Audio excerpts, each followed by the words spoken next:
As we learn about the decision-making process and how leaders and organizations make complex decisions, I wanted to give you some real-world perspective and provide you with a bit of a framework that maybe you can use in your own careers and even in your own personal lives when it comes to making difficult decisions. So let's go through this simple framework that I have used in my career and I continue to use quite actively. It consists of 5 steps. The first step is making sure we identify the problem clearly. Number 2 is selecting criteria that we're going to use when we evaluate options for solving our problem. Number 3 is forcing ourselves to prioritize which of the criteria are most important to us. Number 4, actually generating alternative ways of solving the problem. And then number 5, evaluating and ultimately choosing one of those alternative ways of solving our problem. So let's see how this works with a simple, realistic example. And for this example, I chose a hypothetical family.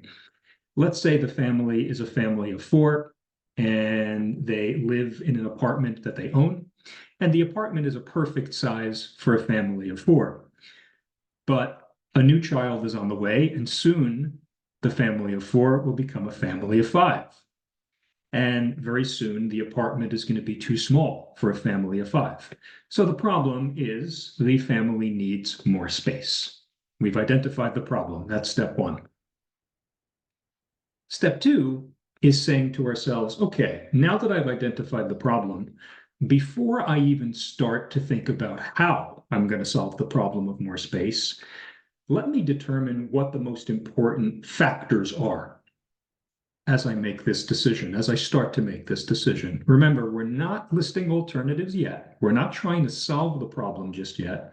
We're saying, as I decide, what are going to be the most important factors or criteria for me as I go through this process? And so I've come up with 3 hypothetical things.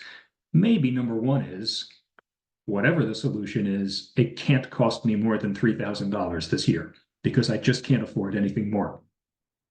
Maybe the second criteria is going to be, whatever I decide, I really don't want to disrupt my family's daily routine. Maybe my wife works very close to the apartment. Maybe my children go to school very close to the apartment and they have their own routine and their own social circle. And so maybe I don't want to disrupt that routine very much. And then a third criteria might be speed. I really want to get more space fast, maybe even as fast as the next 4 weeks. So these are 3 criteria that I might choose. Again, they're not solutions yet. They're just ways that I would assess the solutions once I come up with them. So now comes the difficult part. We all want to have everything, but real life is usually more complicated. Usually we have to figure out which of our desires, which of our wants, which of our goals may be more important than the other. So for this step, number 3, we want to give a weight to each of these criteria. In other words, how important is each of these 3 criteria? And so what I did is I said, for number 1, not spending more than $3,000 a year, that's the most important thing to me here. So I'm going to give that a very high weight of 50%. In other words, half of the importance of this decision comes down to me spending no more than $3,000 a year because I simply can't afford any more. The second most important thing for me, I'm going to weight 30%, not disrupting my family's routine, and then getting more space quickly within the next 4 weeks. Yes, that's important, but it happens to be the least important to me of these 3. So I'll give that a 20%. And as you can see, the total has to add up to 100%. So now I have a pretty clear and honest picture. I know what my criteria are going to be, and I forced myself to rank and prioritize which of these 3 is the most important as I make my decision. Now, and only now, will I start on step 4, which is actually coming up with solutions to my problem. And in this example, I've come up with 3 possibilities. So the first possibility is that I just move to a bigger apartment. The second possibility is that I clear my existing apartment of all the extra furniture, all the extra boxes, all the extra clutter, and I just make room for another bed in one of the bedrooms. The third alternative is maybe I can hire a carpenter and I can build an additional small room on my existing apartment somewhere. Or maybe I can add an additional wall and build out or create some space in the existing apartment that I have. So three different criteria.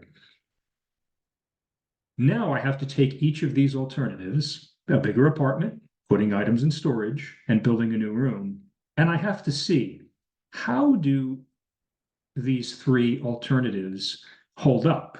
How do they score when I assess them against these three criteria? Well, there's a simple and numerical way of doing that. And one of the ways I do that is for each of these alternatives, I give it a score anywhere from 1 to 5, 5 being the highest and 1 being the lowest. And I say, for example, in a bigger apartment, how does getting a bigger apartment help me satisfy this criteria? Number one. Well, let's think about that. A bigger apartment. Do I think I'm going to be able to get a bigger apartment for no more than $3,000 for the whole year? Well, I think that's very unlikely, so I'm going to give that a 0. That doesn't meet that criteria at all. Let's go to criteria 2. Still under alternative 1, bigger apartment. Do I think getting a bigger apartment is not going to disrupt the family's routine? Well, I'm going to give that a 0 too, because getting a bigger apartment, let's assume I can't find it in my neighborhood and I have to move further away. That really is going to disrupt my family's routine. So that gets a 0. How about number 3? Do I think I can get a bigger apartment within the next 3 months? Is that a feasible alternative? Well, that's pretty feasible. I'd probably give that a 3, right? Maybe not a 5, but I'd give it a 3. It's somewhat reasonable that I could get more space within the next 3 months. So I'll give that a 3. And I do the same thing for the second criteria, for the second alternative, right? If I put items in storage, do I think I can put items in storage and pay no more than $3,000 for the year? Yeah, that ranks pretty high. I'd give it a 4 out of 5. By putting items in storage, do I think that would not disrupt my family very much? Yeah, that would not disrupt them very much at all, right? There'll be no picking up and moving. There'll be no packing of, and moving to a different neighborhood. So I'll give that a 5. Does putting items in storage get me more space within the next 3 months? Sure, it does. That scores 5 out of 5 as well. So this one's looking pretty good. Now let's move to the last one.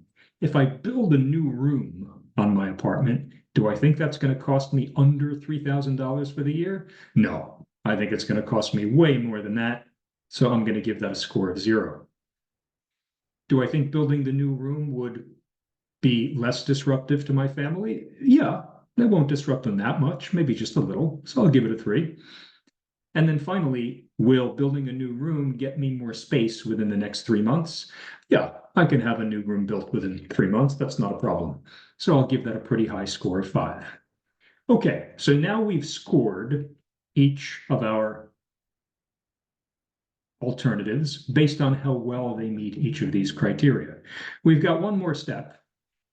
Now we've got to take these numbers and we've got to multiply them by the weights for each category. So 0 times 50% is 0. 0 times 30% is 0. 3 times 20% is 0.6.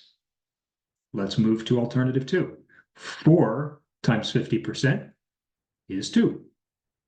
5 times 30% is 1.5. 5 times 20% is 1. And let's move to alternative 3. 0 times 50% is 0. 3 times 30% is 0.9. And 5 times 20% is 1. Now we simply add up the green numbers. So alternative 1 is 0 plus 0 plus 0.6. So our total for this option is 0.6. For number 2, we add the 2, the 1.5, and the 1. And so the total for this option is 4.5. And then we add up the 0, the 0.9, and the 1. And our total is 1.9. which of these options meets our criteria and solves the problem the best? The answer obviously is 4.5 because it has the highest score, and that means item 2, putting our items in storage.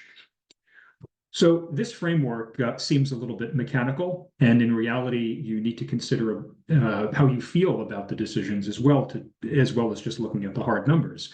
But I think a framework like this will keep us grounded in what actually is important to us when we make our decisions. You could easily see that if somebody weighted these criteria differently, for example, if they said their biggest priority was to get more space in the next 3 weeks, then this decision might be very different. So coming up with the weights that are most important to you and the most critical for the situation are an extremely important part of this decision process. And many people, I would say, forget to really spend time with their criteria and to think about what truly is important to them and to the matter at hand. So hopefully this decision process is something you can apply. I will be likely asking questions about this decision process on the final exam.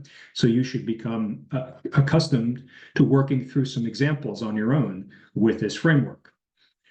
In fact, I would advise you to practice with some real decisions on your own time.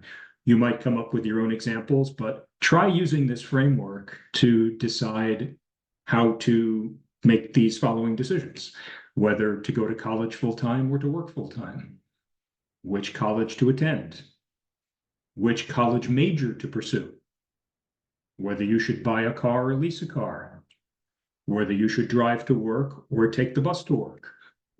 You can come up with other examples too, but practice using the framework that I laid out here so that you can start using this in your decision process.